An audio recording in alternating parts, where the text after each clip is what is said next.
அன்பர்களுக்கு என்னுடைய பணிவான வணக்கங்கள். இன்றைய ஆன்மீக சிந்தனையில் வைணவ திருக்கோயில்களில் செய்யப்படும் சோடச 16 உபசாரங்கள் எவை என்பதை தெரிந்து கொள்ள இருக்கிறோம்.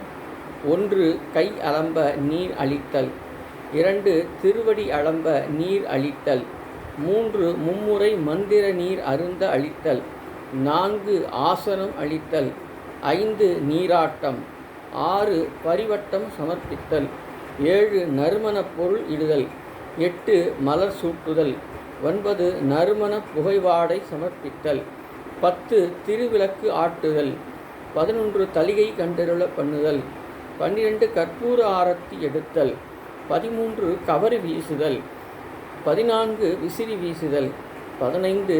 மரியாதை குடை சமர்ப்பித்தல்.